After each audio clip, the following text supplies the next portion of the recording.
Good morning and welcome to JCTV Africa. My name is Marvelous Dlamini and thank you so much for joining us. This is the morning update and today we're just seeing clear skies around the city of Harare with our lowest temperatures being 13 degrees Celsius and the highest being 23 degrees Celsius. Now joining me on this broadcast today is my colleague Kenan. Kenan, good morning. Morning, how are you? How are you coping up? Seeing a lot of things happening on the streets, it's interesting, but I'm okay. Yeah, okay. Yeah. I'm okay too. I would want to say that. But then now let's get into our trending stories. Yes. This morning I was just checking what's trending in Zimbabwe, in Harare and just across Zimbabwe. And then I noticed that the teachers, they're saying that they won't accept their salaries in the newly introduced currency, which is the ZIG. And they were represented by the Teachers Union Association. Mr. Joe is the one that actually made those sentiments on behalf of the teachers.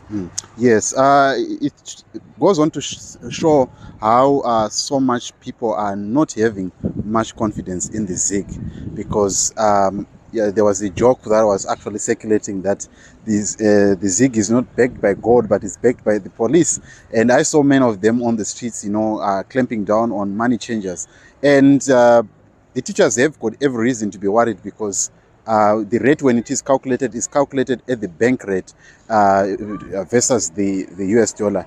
And that for me it makes it very, very difficult for them to then say we have been paid this much and they in ZIG, yet when you go on the street value of that ZIG it totally gives you a different price tag altogether. So that for me it is an issue and they have got every reason to be concerned, and I think the government need to look at that.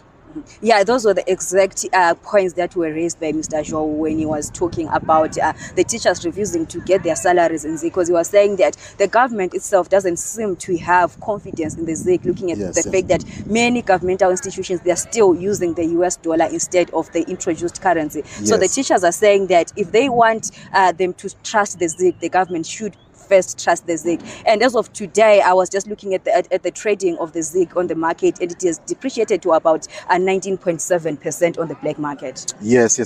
It also goes on to say what other economists are saying about this ZIG, because if they are not pricing, the government institutions are not receiving the ZIG, you cannot buy fuel because you expect the same teacher to take the ZIG and then goes and trade it off for US dollars so that they can buy fuel, they can pay for their passport fees, they can pay for different things.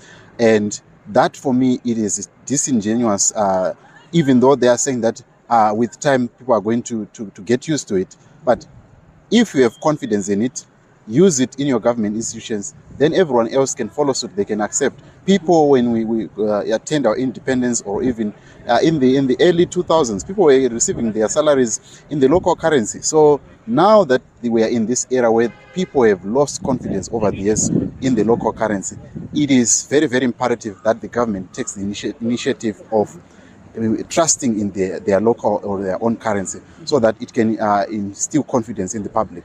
And I'm sure we'll keep track of that, and then we'll just be bringing daily updates on what is happening in terms of this newly introduced currency, which is the ZIG. But then now we have to move on. We know that tomorrow is the Independence Day, it's the 18th of April, where we actually get to celebrate independence as Zimbabweans. And this year's independence celebrations will be held in Murambinda, as we mentioned earlier this week. And just on that, I was just looking at the fact that war veterans, they don't seem to be happy on this year's independence, because the country is celebrating its 44th independence. But war veterans are not happy on the fact that the government in 2018 promised that they will build about 10 district hospitals in memorial of these war vets that actually fought the war. But up to now, nothing has been done with regards to that. Yes, that is another cause for concern for the government, that it made promises and that they were going to build, hospitals. You go into the countryside, you find that there was a story that happened last year when one of the musicians, Gary Mapanzure, lost his life because he could not be attended in Masvingo. That goes on to show how much it is very, very bad in terms of the health facilities that are supposed to be well available in the remotest of remotest areas. So they have got every reason to be angry, or they have got every reason to be displeased by the move by the government of not moving fast in order to address the issue of the health of the ex-combatants. So they have got every reason to be angry. But also on that note, you must also understand that I was, pondering on this, and I said, we are talking about 44 years of independence, but we are not even looking at, right now, our money is pegged against the US dollar, and why is it that we are talking of independence when in Africa, our currencies or our resources are always mirrored by our colonizer? So to me, I think if we talk of independence, there is need for us to have financial independence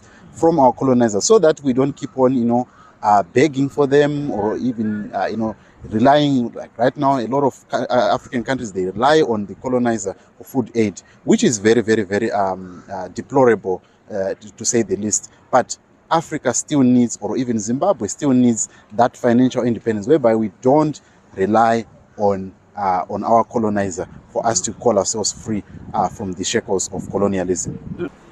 And now, thank you so much, Kenan, for that insight there on the independence of Africa, the independence of Zimbabwe that we'll be celebrating tomorrow. But now, still on the independence celebrations, the Uraremari hit maker, Hosea Chipanga, he has come out on social media and is complaining that he is not amongst the artists that have been chosen to be performing during tomorrow's independence celebration, despite the fact that the celebrations are being held in his hometown. What's your take on that? Yeah, it's the celebrations that are being held in Manica Land.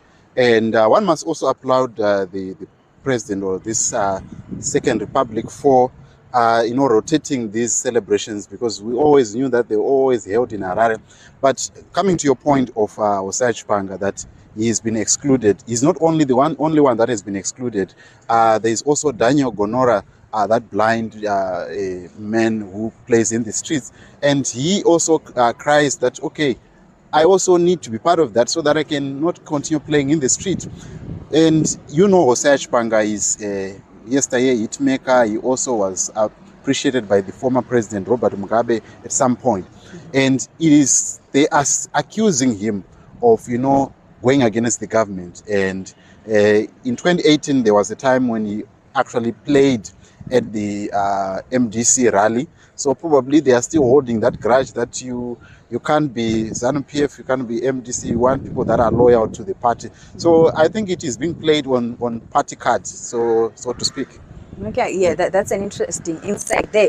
And now, yesterday, after the evening roundup, I just decided to just go around, and I managed to attend a meeting that was held in conjunction with the city council, the Harare City Council, and the residents of Harare. And the interesting discussions that came up there is the fact that up until now, the Harare City Council budget hasn't been approved. That is the word that was there yesterday. So they were deliberating as to why is it that their budget hasn't been approved. So some of the points that were raised there by the mayor were that it seems to be more of politics in play, because he claimed that the government is trying to prove that he's not capable of being the mayor of the city of Harare, considering the fact that he was elected from the opposition party during the elections. So those were his sentiments. But then, before I say much, I think we just get into his conversation and hear what he had to say with regards to that. One,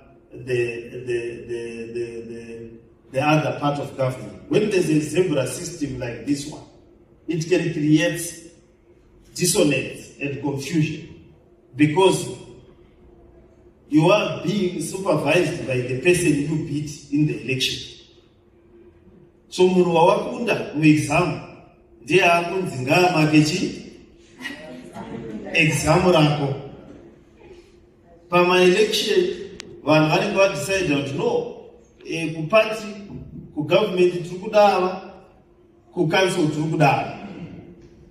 Then in their wisdom, that's what people do when they vote. Then tadaro uya wamadya zvakasimbarara kucouncil obva anzi iye ndiye ava kukusupervisayo okukorektai kuti magona kana kuti hamuna. So it becomes dramatically bad, because The key objective yake is to show kuti imimi hamudini, hamugoni. So sometimes you find kuti things are calculated to embarrass. So unoona tsamba yanobuda newspaper isati yauya kwamuri vanhu vacho vari kunzi budget rakashata. That was Mayor of Harare, Jacob Mafume, giving us his sentiments on what is happening, the politics that is playing in the city of Harare.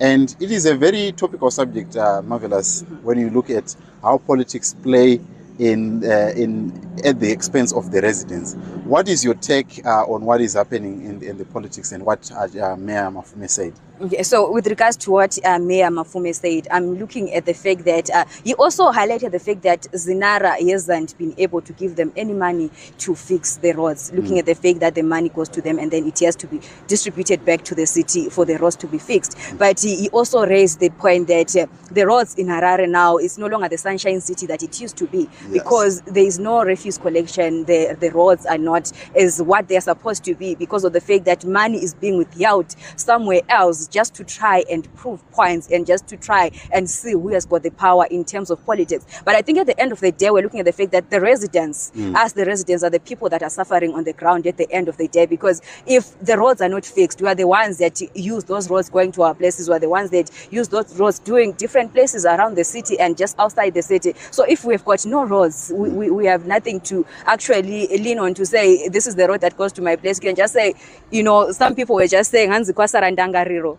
That's what the mayor also said yesterday. People now remember that, oh, there was once a road at such and such a place, because the residents are the ones that are suffering and the most. Citizens. And the citizens. Because it also goes on to speak about even what ZANU-PF then says that it's the opposition mayors that are failing the city.